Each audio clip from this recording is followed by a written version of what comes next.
નમસ્કાર વિદ્યાર્થી મિત્રો, આપ સૌનું હાર્દિક સ્વાગત છે અમારા યુટ્યુબ ચેનલ અતુલ ચાવડા એજ્યુકેશનમાં। તો વિદ્યાર્થી મિત્રો, આજના વિડીયોની અંદરમાં આપણે વાત કરવાના છે ધોરણ 6 આપણો 11 વિષય છે આપણો અર્થશાસ્ત્ર અને પાઠ નંબર છે આપણે 3 અને આપણો પાઠનું નામ છે માંગ। તો માંગમાં મોસ્ટ એમપી પ્રશ્ન જે તમને 3 માર્ક્સના જે પ્રશ્ન પૂછાશે, જેમ કે તમારે પ્રથમ પરીક્ષાની અંદર, ત્યાર પછી તમારે એકમ કસોટીની અંદર, તો એ 3 માર્ક્સના પ્રશ્ન કેવા હશે તેના વિશે આપણે આજના વિડીયોની અંદરમાં ચર્ચા કરવાના છે। તો ચર્ચાને આગળ વધારતા પહેલાં વિદ્યાર્થી મિત્રો, જો તમે અમારી ચેનલ ઉપર નવા હો તો પ્લીઝ ચેનલને સબસ્ક્રાઈબ કરી લેજો અને બાજુનું બેલ આઇકન પ્રેસ કરી લેજો, જેથી કરીને લેટેસ્ટ વિડીયોના નોટિફિકેશન તમને મળતા રહેશે। અને આ વિદ્યાર્થી મિત્રો, વિડીયો ગમે તો પ્લીઝ લાઇક કરી દેજો અને તમારા મિત્રો સુધી શેર કરી દેજો। તો ચાલો વિદ્યાર્થી મિત્રો, સૌ પ્રથમ આપણે અહીંયા પહેલા પ્રશ્નની વાત કરીએ। તો પહેલો પ્રશ્ન છે કે આવક અસર અને અવેજી અસરનો અર્થ આપો। તો અહીંયાનો અર્થ છે આવક અસરનો કે જે ગ્રાહકની નાણાકીય આવક સ્થિર હોય અને વસ્તુની કિંમતમાં ઘટાડો થાય તો ગ્રાહકની ખરીદ શક્તિમાં વધારો થાય છે। એટલે કે અહીંયા ગ્રાહકની વાસ્તવિક આવકમાં ફેરફાર થતાં વસ્તુની માંગ ઉપર જે અસર પડે તેને આવક અસર કહે છે। બીજો પોઈન્ટ છે અહીંયા કે જો વસ્તુની કિંમત ઘટે તો ગ્રાહકની વાસ્તવિક આવક વધે તો આર્થિક ગ્રાહકની ખરીદ શક્તિ પણ વધે છે। એટલે આમ વસ્તુની કિંમત ઘટે તો તેની માંગ વધે છે અને વસ્તુની કિંમત વધે તો ગ્રાહકની વાસ્તવિક આવક ઘટે છે, જેથી ગ્રાહકની ખરીદ શક્તિ પણ ઘટે છે। આથી કહી શકાય કે વસ્તુની કિંમત વધતા માંગ પણ ઘટે છે। દાખલા તરીકે અહીં ઉદાહરણ છે કે કોઈ કુટુંબ દર મહિને 40 રૂપિયા કિલોગ્રામના ભાવે 3 કિલોગ્રામ ઘઉં ખરીદે તો તેનો કુલ ખર્ચ કેટલો થશે? તો કે 120 રૂપિયા થશે। એટલે હવે આપણે જો ઘઉંના ભાવ ઘટાડીને 30 રૂપિયા કરવામાં આવે તો કુટુંબનો ખર્ચ કેટલો થશે? તો કે 90 રૂપિયા થશે। આથી અહીંયા ₹30ની બચત થશે, એટલે જે વધારાની આવક કહેવાય છે। એટલે કુટુંબ આ 30 રૂપિયાની કિંમતમાંથી વધારે ઘઉં ખરીદ શકશે અને આથી કહી શકાય કે આવક અસર એ ધન સ્વરૂપે અને ઋણ સ્વરૂપની જોવા મળે છે। આ થઈ આપણે આવક અસર। અવેજી અસર કોને કહે છે તેના વિશે અહીંયા જોઈએ કે કોઈ એક વસ્તુની કિંમતમાં જ્યારે ઘટાડો થાય ત્યારે તેને જેવી સમાન અવેજી વસ્તુની સરખામણીમાં મૂળ વસ્તુની સસ્તી બને છે। તેથી ગ્રાહક અવેજી વસ્તુઓની માંગ ઘટાડીને મૂળ વસ્તુની માંગ વધારે છે, જેને અવેજી અસર કહેવાય છે। દાખલા તરીકે ચા અને કોફી બંને એકબીજાની અવેજી વસ્તુઓ ગણાય છે। જો ચાની કિંમત ઘટે તો કોફીની કિંમત સ્થિર રહે તો લોકો કોફીની સરખામણીમાં ચા સસ્તી બનતા કોફીનો ઉપયોગ કરતા લોકો હવે ચા ખરીદવા પ્રેરાય છે। તેથી કોફીની માંગમાં ઘટાડો થાય, આથી કહી શકાય કે અવેજી અસર એ ધન સ્વરૂપની અસર છે। ત્યાર પછીનો આપણે બીજો પ્રશ્ન છે અહીંયા માંગમાં વિસ્તરણ અને સંકોચન। તો માંગમાં વિસ્તરણ અને સંકોચન આકૃતિ સહિત સમજાવો। તો અહીંયા આપણે આકૃતિ પણ દોરેલી છે। તો આકૃતિ તમે જોઈ શકો છો કે વાય ધરી ઉપર આપણે વસ્તુની જે કિંમત છે એ રૂપિયામાં અને અહીંયા આપણે એક્સ ધરી ઉપર છે વસ્તુની માંગ એકમમાં। એટલે કે અહીંયા તમે અનુસૂચિ જોઈ શકો છો કે એથી લઈ અને આપણે સી સુધીનું વસ્તુનું એટલે કે માંગનું વિસ્તરણ થાય છે અને જ્યારે બીથી લઈ અને એ સુધી શું થાય છે? તો કે માંગનું સંકોચન થાય છે। તો એની અનુસૂચિ ઉપરથી આપણે અહીંયા જાણીએ તો અહીંયા આપણે આવી રીતના છે કે આપણે વસ્તુની કિંમત 5 રૂપિયા હોય તો માંગ કેટલી હોય? 1। વસ્તુની કિંમત આપણે 4 રૂપિયા થાય તો માંગ કેટલી થઈ જશે? 2। 3 રૂપિયા થઈ જાય તો અહીંયા કેવી થઈ જાય છે? તો કે સ્થિર। અને 2 રૂપિયા કિંમત થાય તો માંગ કેટલી વધી જાય છે? 4। અને ત્યાર પછી અહીંયા આપણે 1 રૂપિયો રાખવામાં આવે તો માંગ કેટલી વધી જાય છે? 5। એટલે કિંમત ઘટતા શું થાય છે? માંગનું વિસ્તરણ થાય છે અને કિંમત વધતા માંગનું શું થાય છે? તો કે સંકોચન થાય છે। તો અહીંયા આકૃતિ દોરી અને કેવી રીતના જવાબ આપો તો એનો જવાબ આપણે આવી રીતના આપવાનો છે કે આ આકૃતિમાં ઓ એક્સ ધરી ઉપર વસ્તુની માંગ અને ઓ વાય ધરી ઉપર વસ્તુની કિંમત રૂપિયામાં દર્શાવવામાં આવે છે। એટલે અહીં ડીડી એ માંગ રેખા છે, એટલે અન્ય પરિબળો યથાવત રહેતા વસ્તુની કિંમતમાં ઘટાડો, માંગમાં જે વધારવામાં આવે તે માંગનું શું કહેવાય? વિસ્તરણ કહેવાય। તો ઉદાહરણ તરીકે અહીંયા જો ઉપરોક્ત આકૃતિમાં વસ્તુની કિંમત 3 હોય અને તેની કિંમત ઘટીને 1 રૂપિયો થાય તો વસ્તુની માંગમાં 3 એકમ વધીને 5 એકમ થાય છે। આકૃતિમાં મૂળ કિંમત 3 એ બિંદુ એ દર્શાવે છે, જ્યારે કિંમત ઘટી અને રૂપિયો 1 થતો બિંદુ 6 ઉપર પહોંચ્યો છે। એટલે જે બિંદુ એથી લઈ અને સીનું માંગનું વિસ્તરણ દર્શાવે છે, જ્યારે વસ્તુની કિંમત 3 એટલે કે એ બિંદુ ઉપરથી વધીને 5 રૂપિયા થાય તો ગ્રાહકની માંગ વધીને ઘટીને કેટલી થશે?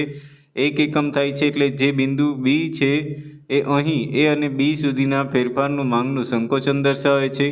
એટલે માંગનું વિસ્તરણ અને સંકોચન એક જ માંગ રેખા ઉપર થાય છે, જેમાં માંગનું વિસ્તરણ મૂળ બિંદુથી નીચે તરફ ખસતું જોવા મળે છે, જ્યારે માંગનું સંકોચન મૂળ બિંદુથી ઉપર જતું જોવા મળે છે. ત્યાર પછીનો પ્રશ્ન છે આપણે માંગમાં વધારો અને ઘટાડો આકૃતિ સહિત દર્શાવો. તો હવે અહીંયા આપણે માંગમાં વધારો અને ઘટાડો આકૃતિ સહિત અહીંયા પણ આપણે આકૃતિ દોરેલી છે. તો અહીંયા આકૃતિ તમે જુઓ કે વસ્તુની કિંમત આપણે વાય ધરી ઉપર અને ત્યાર પછી એક્સ ધરી ઉપર આપણે વસ્તુની માંગ એકમમાં. તો હવે અહીંયા વસ્તુની કિંમત ફક્ત 3 રૂપિયા રાખવામાં આવે તો અહીંયા માંગ જે છે એ માંગ વધતી જાય છે. તો અહીંયા આપણે એનો કોષ્ટક દ્વારા આપણે સમજીએ અને તેની આપણે સમજૂતી પણ જોઈએ. તો અહીંયા જો કે ત્રણ રૂપિયા જ કિંમત રાખવામાં આવે તો અહીંયા માંગ છે એ 1 રૂપિયો એટલે કે એક માંગ વધે છે માંગમાં એટલે કે ઘટાડો. ત્યાર પછી 2, ત્યાર પછી 3 એટલે કે સ્થિર થાય છે, પછી 4 અને 5. તો આવી રીતના જો 5 આવે છે એટલે વધારો થાય છે અને 1 થાય છે તો ઘટાડો થાય છે. એની સમજૂતી આપણે જોઈએ કે જ્યારે વસ્તુની કિંમત સ્થિર રહે અને અન્ય પરિબળોમાં ફેરફાર થાય ત્યારે માંગ વધે તો તેને માંગમાં વધારો અને માંગ ઘટે તો માંગમાં ઘટાડો કહેવાય છે. માંગમાં વધારો કે ઘટાડો અન્ય પરિબળો ફેરફાર પર આધારિત હોય છે. એટલે આ આલેખમાં જોતાં આપણે જણાવીએ છીએ કે માંગમાં જે વધારો લાવે છે તેને માંગમાં વધારો કહેવાય છે. દાખલા તરીકે આઈસ્ક્રીમની ₹3 સ્થિર રહે અને અન્ય પરિબળો માંગ વધીને 3 એકમથી 5 એકમ થાય તો માંગમાં શું થાય છે? વધારો થાય છે.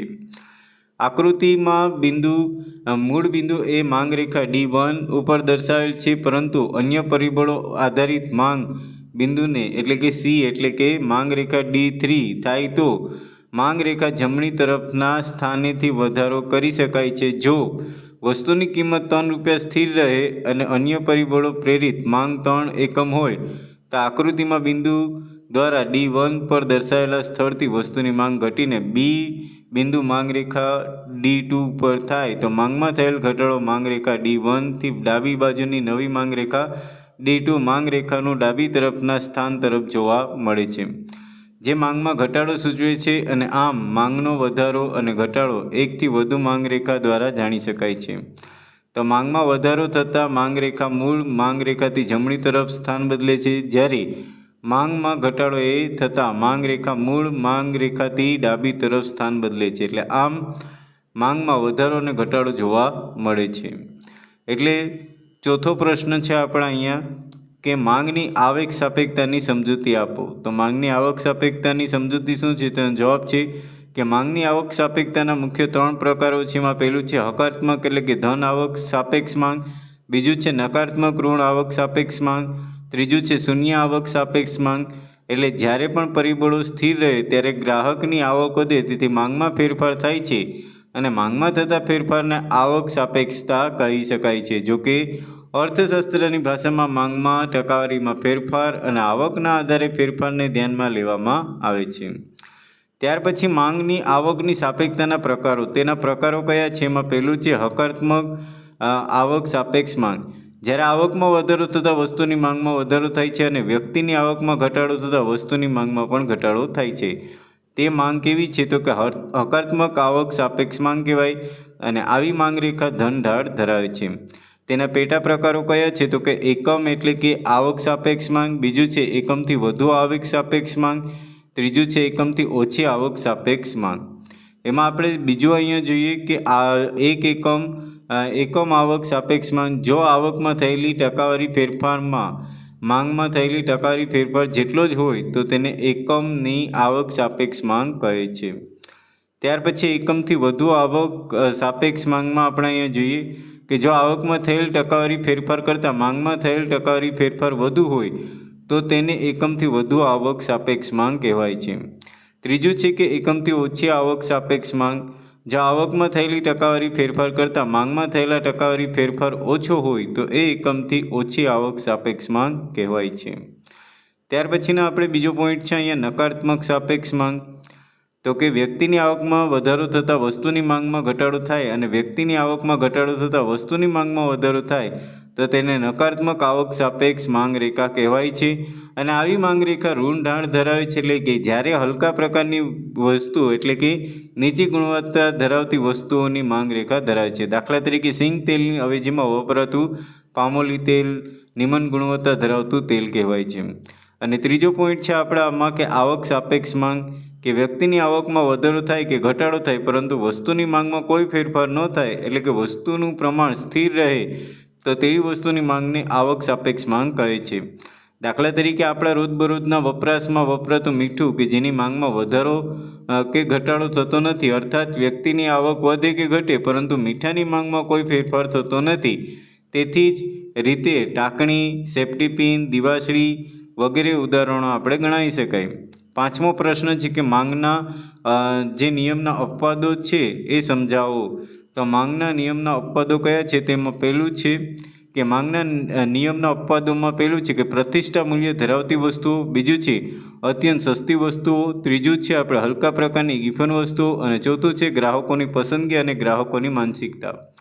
તો પહેલું જોઈએ કે પ્રતિષ્ઠા મૂલ્ય ધરાવતી વસ્તુઓ, જે વસ્તુની ઊંચી પ્રતિષ્ઠા મૂલ્ય ધરાવે છે એટલે કે જેની કિંમત ખૂબ ઊંચી હોય છે, તો તેવા હીરા, માણેક, મોતી, મોંઘા મોબાઈલ જે વસ્તુ ધનિકો માટે પ્રતિષ્ઠા ધરાવતી વસ્તુઓ ગણાય. એટલે આ બાબતમાં માંગનો નિયમ સાચો પડતો નથી. દાખલા તરીકે ધનવાન વર્ગ વસ્તુની કિંમત ગમે તેટલી વધી તો પણ તેમની પ્રતિષ્ઠા જાળવવા માટે આવી વસ્તુ ખરીદે છે, અને જો આવી વસ્તુની કિંમત ઘટે તો ધનિકો તેની માંગ પણ ઘટાડે છે. ત્યાર પછી આપણે બીજું છે અત્યંત સસ્તી વસ્તુઓ. તો અત્યંત સસ્તી વસ્તુમાં ઘર વપરાશમાં લેવામાં આવતી અગરબત્તી છે, મીણબત્તી છે, દિવાસળી છે, મીઠું છે, ટાંકણી છે વગેરે સસ્તી વસ્તુ ગણાય છે. તેની પાછળ આપણે બહુ ઓછો ખર્ચ કરીને ઓછો કરીએ છીએ, આથી તેની માંગ કે કિંમતમાં થતા ફેરફાર બહુ અસરકારક બનતો નથી. એટલે આવી વસ્તુઓની કિંમતમાં વધારો કે ઘટાડો ગ્રાહકના કુલ ખર્ચમાં બહુ મોટો ફેરફાર થતો નથી. એટલે પરિણામે આવી વસ્તુઓની માંગ હંમેશા સ્થિર રહે છે, એટલે કે માંગનો નિયમ લાગુ પડતો નથી. ત્યાર પછી છે આપણે ત્રીજું કે હલકા પ્રકારની ગિફન વસ્તુઓ. તો હલકા પ્રકારની ગિફન વસ્તુઓમાં આપણે જોઈએ તેમાં છે કે જે વસ્તુઓ અન્ય વસ્તુની તુલનામાં ઓછી ગુણવત્તાવાળી હોય કે ઉચ્ચ ગુણવત્તાવાળી ન હોય, દાખલા તરીકે શુદ્ધ ઘીની સરખામણીએ વનસ્પતિ ઘી અથવા તો સિંગ તેલની સરખામણીએ કપાસિયા તેલ, આ હલકા પ્રકારની વસ્તુઓ ગણાય છે. એટલે હલકા પ્રકારની વસ્તુઓ સસ્તી હોવાથી સમાજનો ગરીબ વર્ગ તેનો ઉપયોગ વધુ કરે છે, અને આ વર્ગ સારી ગુણવત્તાવાળી વસ્તુઓ વાપરવા આતુર હોય તો તેવી હલકા પ્રકારની વસ્તુનો ભાવ ઘટે ત્યારે તેઓ તેની અવેજીમાં વપરાતી સારી ગુણવત્તાવાળી વસ્તુની માંગ કરે છે. એનાથી ઉલટું જો હલકા પ્રકારની વસ્તુનો ભાવ વધે ત્યારે તેની વાસ્તવિક આવકમાં ઘટાડો થતાં સારી ગુણવત્તાવાળી વસ્તુઓ ખરીદી શકતા નથી અને અવેજીમાં હલકા પ્રકારની વસ્તુની માંગ કરે છે, એટલે જે માંગના નિયમને વિરુદ્ધ ગણાય છે. ત્યાર પછીના આપણે એના ઉદાહરણ આપણે જોઈએ તો કે જુવારની કિંમત ઘટતા ગરીબની વાસ્તવિક આવક વધે છે, તેથી ગરીબ વર્ગ ખરીદી એટલે કે ઘટાડે છે અને તેની અવેજીમાં રહેલા ઘઉંની ખરીદી વધારે છે. આથી જુવારના ભાવ ઘટ્યા હોવા છતાં તેની માંગ ઘટે છે, અને આ પ્રકારની વિશ્લેષણની માહિતી રોબર્ટ ગિફન આપી હોવાથી આ વસ્તુને ગિફન વસ્તુઓ પણ કહે છે. અને છેલ્લું છે આમાં ગ્રાહકોની પસંદગી અથવા તો ગ્રાહકોની માનસિકતા. કોઈ ગ્રાહક કે વસ્તુની ગુણવત્તા અંગે સાચી કે ખોટી ધારણા બાંધી લે છે અને ભવિષ્યમાં તે વસ્તુના ભાવ ખૂબ વધી જશે કે ઘટી જશે એવી માન્યતા પીડાય છે. ત્યારે વસ્તુના ભાવ વધતા કે તેની માંગ વધે અને વસ્તુના ભાવ ઘટતા તેની માંગ ઘટે, એટલે આમ માંગનો નિયમ ગ્રાહકોની પસંદગી અને માનસિકતા ઉપર આધારિત છે, જે અહીં અપવાદરૂપ સાબિત થાય છે. તો મિત્રો આ હતા તમારે 3 માર્ક્સના મોસ્ટ આઈએમપી પ્રશ્નો, જે તમારે આવનારી પરીક્ષામાં ખૂબ જ ઉપયોગી થશે. અને જો તમે આના ચોપડા બનાવતા હોય તો તમને ચોપડામાં પણ આ જે પ્રશ્ન છે એ પણ તમને ઉતારવામાં સહેલા પડશે. તો મિત્રો આશા રાખીએ છીએ કે તમને આ વિડીયો ગમ્યો હશે. વિડીયો ગમ્યો હોય તો પ્લીઝ લાઇક કરી દેજો, અને હજી સુધી પણ જો તમે અમારી યુટ્યુબ ચેનલને સબસ્ક્રાઈબ ન કરી પ્લીઝ સબસ્ક્રાઈબ કરી દેજો, અને બાજુનું બેલ આઇકન પ્રેસ કરી દેજો, જેથી કરીને લેટેસ્ટ વિડીયોના નોટિફિકેશન તમને મળતા રહેશે. અને આ મિત્રો તમારા મિત્રો સુધી શેર પણ કરી દેજો, જેથી કરીને એ લોકોને પણ ઉપયોગી થાય. તો ફરી મળીશું નવા વિડીયો સાથે. તો દરેક મિત્રોને જય હિન્દ, જય ભારત.